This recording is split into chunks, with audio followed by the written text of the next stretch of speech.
Right. तो सबसे पहला जो पोजीशन होता है, दोनों पैरों पे इक्वल बैलेंस, पैर को थोड़ा सा मोड़ लीजिए, हाथ कान के ऊपर, ये जो हिस्सा होता है इसको फीना हाइपरफीना कहते हैं, ये हिस्सा यहाँ पे, ये हिस्सा, ये जो हिस्सा ऊपर की तरफ उठा हुआ है यहाँ पे। अब आपको अपोजिट डायरेक्शन में थ्रस्ट देना है, ठीक है। फिर से देखिए, ये यहाँ पे रखा, ये यहाँ पे रखा, ये हमने लिया, ये स्टैंड बना लिया, ठीक है। ये पोजीशन में आप लोग को अपना हाथ रखना है, ठीक है।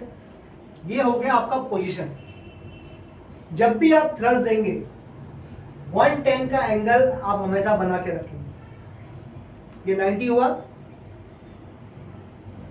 आराम से, ये 110 हुआ।